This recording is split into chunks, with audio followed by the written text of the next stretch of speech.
जय जोहार, जय हिंद। आज हम लोग करंट अफेयर करेंगे 17 जुलाई का। ठीक है। तो मोस्ट इम्पोर्टेंट यहाँ पे करंट अफेयर जानने से पहले लास्ट डे, कल जो हम लोग ने करे पढ़े थे उसका रिवीजन कर लेते हैं एमसीक्यू के थ्रू। पहला क्वेश्चन, अंतर्राष्ट्रीय अंतरिक्ष स्टेशन की यात्रा करने वाले पहले भारतीय अंतरिक्ष यात्री हैं? कौन है? शुभांशु शुभांशु शुक्ला। ठीक है। लेकिन ये राकेश शर्मा कौन है? हमको हमको तो पता है कि जो सेकंड नंबर, सेकंड अंतरिक्ष में यात्रा करने वाले सेकंड नंबर में कौन है? सुधांशु सर शुक्ला। लेकिन Rakesh Sharma first first Indian बनते हैं। लेकिन जब राकेश शर्मा जाते हैं तब तक आईएसएस नहीं बना रहता। क्या नहीं बना रहता? आईएसएस नहीं बना रहता। कल हम लोग देखे थे आईएसएस को बनाने के लिए कितने देश थे मिलके ये बनाए थे? 5 देश। कौन कौन सा था? नासा, ठीक है, उसके बाद रशिया, पहले ये यूएसएसआर था, यूएसएसआर के टाइम में बना था। और कौन था? कनाडा था, जापान था, और यूरोपियन स्पेस एजेंसी। ठीक है। नेक्स्ट क्वेश्चन देखते हैं। जो शुभांशु शुक्ला, जिसे एक्सियोम मिशन 4 का हिस्सा थे, उनकी अवधि कितना थी? कितने टाइम के लिए वो गए थे? 10 दिन, 18 दिन, 25 दिन, 30 दिन। तो सही उत्तर क्या है? 18 दिन। ऐसे तो ये जो मिशन है 20 डेज का था, लेकिन हमारे जो जो सुधांशु शुक्ला जी ने 18 दिन, 2 दिन पहले आ गए थे। ठीक है। अगला क्वेश्चन है, भारत के पहले मानव अंतरिक्ष उड़ान मिशन का नाम क्या है? चंद्रयान, गगनयान, मंगलयान या एस्ट्रोयान? अंतरिक्ष उड़ान मिशन पहला मानव रहित, यहाँ पे बोल रहा है क्या? मानव रहित। बिना मानव का बोलते तो आप क्या क्या हो जाता? चंद्रयान बोल सकते थे। ठीक है ना। उसके बाद हम लोग ने मॉम भी, जो मास ऑर्बिटल मिशन मिशन है, उसने भी सेंड किया था। अब क्या है जो हम लोग भेजने वाले हैं, जिसमें ह्यूमन रहेंगे, मनुष्य रहेंगे, उसका नाम क्या है? गगनयान। अगला question, UPI unified payment interface क्या है? इसका क्या है? यह क्रेडिट कार्ड सिस्टम है? नहीं। यह real time digital payment system है इंस्टेंट बैंकिंग ट्रांसफ़र के लिए? ये बिल्कुल सही है। स्टॉक मार्केट प्लेटफॉर्म नहीं है ये, ना ही ये क्रिप्टो करेंसी वॉलेट है। अगला क्वेश्चन, जो यूपीआई है, यूपीआई को किस संगठन ने विकसित किया है? RBI, reserve bank of India? नहीं। ISRO, Indian research space research organisation है? नहीं। ये स्टेट बैंक ऑफ इंडिया? नहीं है। ये कौन है? National payment corporation of India. अगला जो क्वेश्चन है, किस कैरिबियाई देश ने यूपीआई को अपनाने वाला पहला देश बनने की घोषणा की है? जमाइका? नहीं। बारबाडोस? नहीं। ठीक है। बहमास? नहीं। ये कौन है? अभी मोदी जी कहाँ गए थे? अभी आपको पता है मोदी जी 5 देश की यात्रा में गए थे। किस लिए? ब्रिक्स का सम्मेलन हुआ था, उसके लिए गए थे। तो 5 देश में से पहला कौन सा? पहला कहाँ गए थे? घाना गए थे। दूसरा कहाँ पे गए थे? त्रिनाद टबैगो गए थे। वहाँ पे भी, वहाँ पे मोदी जी को उस कंट्री का हाईएस्ट जो अवार्ड है वो मिला था। ठीक। तो ये जो कंट्री है अपनाने की बात की है, कौन किया है? त्रिनाद और टोबैगो। और वहाँ पे जो उनके प्रधानमंत्री हैं वो भी कहाँ के हैं? भारतीय मुल्क के, बिहार से कमला प्रसाद, नाम याद होगा। ठीक है। अगला इंपॉर्टेंट क्वेश्चन, तेजस विमान का निर्माण मुख्य रूप से कौन सा संगठन करता है? कल तेजस को पढ़े थे। इसरो? नो, इसरो नहीं है। डीआरडीओ? नो। ये कौन है? मैन्युफैक्चरिंग करने वाला बताना है। मैन्युफैक्चरिंग कौन करता है? Hindustan aeronautical limited, HAL। अगला क्वेश्चन, हवा से हवा में युद्ध के लिए कौन सा स्वदेशी मिसाइल एकीकृत किया गया है? तो तेजस जो फाइटर जेट है, तो उसमें कौन सा मिसाइल सिस्टम हमने इंक्लूड किया है? ब्रह्मोस? नहीं। ठीक है। आकाश? नहीं। ये क्या है? अस्त्र, अस्त्र। अगला जो क्वेश्चन है, भारत द्वारा HAL तेजस के लिए विकसित किया जा रहा स्वदेशी इंजन है, कौन सा स्वदेशी इंजन हम लोग बना रहे हैं? कावेरी, ठीक है। इसी कारण कावेरी फॉर फंड, फंड की बात किया जा रहा है। अब क्या हो गया, अब हम लोग क्या है कि इस एयरक्राफ्ट को तो यूज़ करना चाहते हैं, लड़ाकू विमान को, लेकिन उसका जो इंजन है अभी हम लोग ने कहाँ से, GE से लिया है।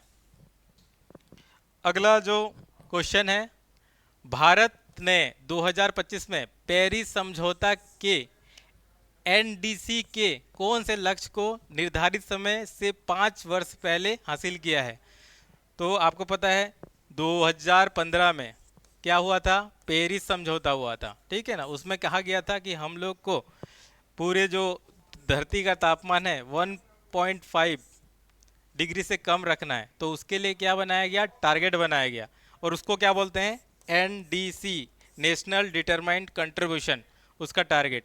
तो उसमें हम लोग ने क्या टारगेट बनाया था, 33% एमिशन इंटेंसिटी कम करेंगे बोले थे। दूसरा 50% जो है, जो हम लोग का एनर्जी बनेगा क्या, नॉन फॉसिल फ्यूल से बनेगा। तीसरा हम लोग ने क्या बोला था कि 2.5 से 3 बिलियन टन कार्बन को सिंक करेंगे, ठीक है। जो आप देखते हो ना, एक पेड़ माँ के नाम, वो क्यों कर रहे हैं हम लोग, क्योंकि हम लोग को कार्बन सिंक करना है। ये टारगेट हमने खुद बनाया है, हम लोग को इसको फुलफिल भी करना है। लेकिन अभी जो हम लोग ने 5 साल पहले जो अपना लक्ष्य जो हासिल किया है, किसके ऊपर, 50%, ठीक है ना, नॉन फॉसिल फ्यूल से हम लोग ने एनर्जी बनाया है। आज देखते हैं, कल जैसे कि हम लोग ने बात कर रहे थे कि हम लोग का जो है युद्ध में लड़ कहाँ से रहे हैं, फ्रांस का हम लोग रफाल ले रहे हैं, डिफेंस सिस्टम में हम लोग S-400 यूज़ कर रहे हैं। तो ये लड़ाई किसका हो रहा है, डिफेंस कंपनी का हो रहा है क्या? इंडिया और पाकिस्तान बस दो देश हैं क्या? तो यहाँ पे जो हमारे जो CDS साहब हैं, ठीक है ना, तो हमारे CDS मतलब क्या होता है, CDS chief of defence staff, उन्होंने, उनका नाम क्या है, अनिल चौहान, ये याद रखना हमेशा, अनिल चौहान। और CDS हम लोग, ये जो इंस्टीट्यूशन है अभी अभी लेटेस्ट बना है।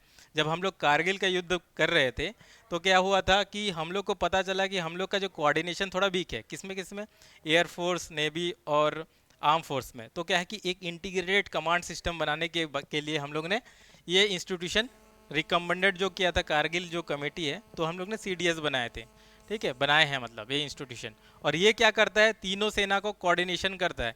तो उनका कहना है ये कि हम लोग विदेशी तकनीकी पर निर्भरता हमारी तैयारी को कमज़ोर करता है, ठीक है।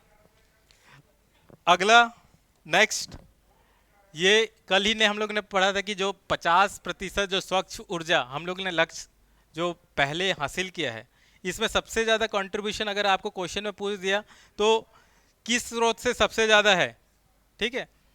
जो भारत का अगर एनर्जी जो सोर्स है उसका परसेंटेज वाइज अगर आपको पहले पूछ देगा तो आपको पहले बताना पड़ेगा, जो थर्मल पावर प्लांट है उससे सबसे ज़्यादा ऊर्जा हम लोग लेते हैं।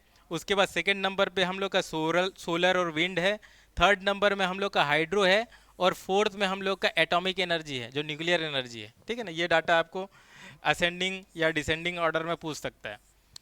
अगला जो इम्पोर्टेंट न्यूज़ है वो है 42 साल बाद चढ़ सकेंगे नंदा पर्वत, ठीक है। तो ये नंदा पर्वत कहाँ पे है, ये है आपका उत्तराखंड में। और इतने साल के बाद कैसे चढ़ेंगे बोल रहे हैं, अभी तक क्यों चढ़ नहीं पा रहे थे, क्योंकि इसको, उस क्षेत्र को 1983 में क्या, इसको हम लोग ने बायोस्फीयर रिजर्व घोषित कर दिया था। फिर उसके बाद ट्रैकिंग, पर्वतारोही जो है ना, मना कर दिया गया था। लेकिन अब क्या है, प्रेजेंट गवर्नमेंट ने टूरिज्म और क्या है एडवेंचर के लिए अब ओपन कर दिया है, ठीक। और एक बात बताएं कि भारत का सबसे जो लार्जेस्ट चोटी है उसका नाम क्या है, हाँ, K2, ठीक है। लेकिन ये थोड़ा सा क्या है कि अपने भारत में ही है, ठीक, काराकोरम रेंज में, POK में बोलते हैं अभी, POK, पाकिस्तान ऑक्युपाइड कश्मीर। तो कई बार हम लोग क्या है, सिक्किम के जो कंचनजंगा है उसको नंबर सबसे ऊंचा भी बोल देते हैं, लेकिन अपना क्या है, K2 है। आज नहीं तो कल हम लोग लेंगे। अगला जो इम्पोर्टेंट न्यूज़ है, ये था टेस्ला न्यूज़ में चल रहा है, और टेस्ला की एंट्री हो गई इंडिया में। बहुत कोशिश किया भारत सरकार, ठीक है, लेकिन जो व्यक्ति अमेरिका का प्रेसिडेंट बना सकता है तो हम क्या रोक सकते हैं। ठीक है। तो टेस्ला अब नया कार लेके आ रहा है इंडियन मार्केट में। और जैसे ही आप लोग को पता है कि अगर 1991 की बात किया जाए, जिसके बाद ग्लोबलाइजेशन हुआ था, एलपीजी रिफॉर्म हुआ था, तो कुछ सेक्टर हैं जिन्होंने बहुत अच्छा परफॉर्म किया था और कुछ एक सेक्टर में हम लोग बहुत पीछे चल गए। जैसे कि फार्मा हो गया एक, ठीक है ना, वर्ल्ड का फार्मा भी इंडिया को बोला जा रहा है। केमिकल सेक्टर हम लोग का अच्छा हो गया, और एक ऑटोमोबाइल सेक्टर है बहुत अच्छा हो गया। ठीक है। क्यों? क्योंकि हम लोग का जो यहाँ के जो एंट्रप्रेन्योर है बोल सकते हो, यहाँ के उद्योगपति हैं, उन्होंने अच्छा मार्केट और वर्ल्ड में अच्छा मार्केट है, तो हम लोग थोड़ा सा प्रोटेक्ट कर रहे थे। लेकिन अब टेस्ला आ गया है, टेस्ला आके अपना जो वाई मॉडल है यहाँ पे लॉन्च किया है। ठीक। और ये बहुत ज़्यादा न्यूज में है। साथ ही साथ ये आएगा तो क्या है, कंपटीशन बढ़ाएगा। और सेल्फ ड्राइविंग कार, समझ रहे हैं सेल्फ ड्राइविंग में क्या होगा, कि सब ऑटोनोवस कार है वो भी आ सकता है। लेकिन ये हमको दूसरा न्यूज़ भी बहुत ज़्यादा इम्पोर्टेंट है, इसकी भी एंट्री मिल गई है। कभी कभी लगता है कि हमारे तो सबसे भाई बाप दादा साहब यही है ना, ठीक है ना, मोदी अदानी चलते रहता है। लेकिन यहाँ पे देखो, जब उससे भी धुरंधर आए तो दोनों के दोनों मिल गए। कौन कौन? एयरटेल और जियो दोनों मिल गए। और दोनों क्या है, इलन मस्क की जो एक स्टार लिंक प्रोजेक्ट है जिसमें इंटरनेट मिलेगा कहाँ से, ऊपर से, ठीक है, सैटेलाइट से। तो अब बोले कि उनसे क्या compete करना है। तो कई बार क्या होता है, आपको लगता है दोनों राइवल तो है एकदम। जियो जब आया था 2016 में, एयरटेल के जो ये भाई साहब हैं 6 महीने के लिए भाग गए थे इंडिया से बाहर। ठीक है। और वो बोले कि मैं नया स्ट्रेटजी बना के आता हूँ, 6 महीने तक आया ही नहीं, वो स्पेन में था। ठीक है। और वो सोच रहा था कि मैं क्या करूँगा, जियो तो ये क्योंकि बैक्ड बाई मोदी जी। ठीक है। तो अब उसके बाद फिर आके क्या किया, जियो, जियो ने पूरा मार्केट तो कब्जा लिया। लेकिन उन्होंने क्या किया, ऑप्टिकल जो फाइबर है ना, जो एयरटेल फाइबर, उसमें इन्होंने अपना स्ट्रेटजी खेला और अच्छा सक्सेस भी हुआ। अभी भी एयरटेल चल रहा है। लेकिन जब पता चला कि ऊपर से कोई और आ गया है, ठीक है ना, तो वो बोला कि हम दोनों मिल जाते हैं, और दोनों के दोनों डिस्ट्रीब्यूटर डीलर बन गए। ठीक है। तो आपको समझ में आ जाएगा इंडिया क्या कोई टेक्नोलॉजी बना रहे हैं क्या अपन। चलो नेक्स्ट एक अच्छा न्यूज़ है, वो है बजट में मोदी जी ने बोला था, यानी कि जो जो हमारे फाइनेंस मिनिस्टर ने कहा था कि एक नया योजना लेके आएंगे। ठीक है। इससे पहले क्या था, किसान का आय दुगुना करना है, ठीक है, 2022-23 तक। अब क्या है कि उसके लिए अब फिर नया एक योजना लेके आए हैं, बजट का ये धन धान्य कृषि योजना। ठीक, उसको कैबिनेट ने मंजूरी भी दे दी है। और इसका काम क्या है कि उत्पादन को बढ़ाना है। ठीक है ना, कृषि उत्पादन को बढ़ाना है। दूसरा, टिकाऊ कृषि पद्धति, ठीक है, टिकाऊ कृषि पद्धति अपनाना है। मोस्टली साइंटिफिक तरीके से हम करेंगे। तो इससे क्या है, लगभग पहले राउंड में 100 जिले पे लागू होगा, जिसके कारण पहले राउंड में 1.7 करोड़ को किसानों को फ़ायदा होगा। और मोदी जी को पता है, स्टार्ट करते हैं कोई भी योजना तो टारगेट ही 1 करोड़ रहता है। उज्ज्वला स्कीम हो गया आपका, ठीक है, जनधन से लेके सब जगह पे, तो भी ये न्यूज़ में है। तो अगर कभी क्वेश्चन आ जाएगा कौन सा मिनिस्ट्री का, तो किसान वाला मिनिस्ट्री, किसके लिए, किसान के लिए। ठीक। अगला इम्पोर्टेंट, नितिन गडकरी जी ने क्या किया है, उद्घाटन किया है इंडिया का second longest cable style bridge. कहाँ पे? कर्नाटका पे, कर्नाटका पे। तो पहला कहाँ पे है, सेकेंड स्टार्ट किया तो पहला कहाँ पे है, जम्मू एंड कश्मीर पे मिल जाएगा आपको। ठीक है ना, आपको नीचे में कमेंट में बताओ कि उसका नाम क्या है। ठीक। नेक्स्ट, ये भाई साहब हैं आईएएस हैं। आईएएस बनने का सबसे बड़ा फ़ायदा तो यही होता है, रिटायरमेंट के बाद भी आप कोई ना कोई, किसी न किसी ऑर्गेनाइजेशन के एमडी बन जाओगे, सी क्या बोलते हैं, डायरेक्टर बन जाओगे। ठीक है ना, फाइनेंस कमीशन जानते हो, एनके सिंह सर। तो कोई भी कमीशन हो गया, कोई भी कमेटी है लगातार। तो ये जो आईएएस हैं, ये संजय कौर हैं, कौल, संजय कौल, इनको क्या कहा, क्या बनाया गया है, एमडी बनाया गया है। एमडी बनाया गया है, कहाँ का एमडी बनाया गया है, गिफ्ट सिटी का, GIFT। ये मोदी जी का one of the dream project में से है। तो एक गिफ्ट सिटी बना रहे हैं, Gujarat international financial technology city. ठीक है ना, टेक्नोलॉजी हब। ये इस टाइप से क्या बनाना चाहते हैं, जैसे लंदन है, सिंगापुर है, ठीक है, शंघाई है, एक पूरा कैपिटल हब हो फाइनेंस का सेंटर बना रहे हैं। तो उसके लिए एमडी और नया जो बनाए हैं, CEO बनाए हैं, वो किसको बनाया है? संजय कौल जी को। अगला जो न्यूज में था कौन? आर दोर दोरा स्वामी, ठीक है। ये नया मैनेजिंग डायरेक्टर बने हैं किसका? एलआईसी का। एलआईसी का जानते हैं, जिंदगी के बाद भी, जिंदगी के साथ भी, ठीक है। तो ये एक इंश्योरेंस कंपनी है, ठीक है। उसके जो नए एमडी बनाया गया है, तो न्यूज में थे। और मोस्ट इम्पोर्टेंट, जैसे कि हमारे नया रायपुर में देश का पहला क्या मिला है? AI park. किस चीज़ का? एआई पार्क बनाया है यहाँ पे। हाँ, तो वैसे क्या है कि अमरावती में भी सबसे बड़ा कंपटीटर हमारा तो अमरावती ही है या फिर हैदराबाद है। वहाँ पे एआई कैंपस जो बना रहा है, कौन बना रहा है? बिट्स पिलानी। बिट्स पिलानी कौन सा है, कौन सा ग्रुप का है? आदित्य बिरला ग्रुप, ठीक है ना।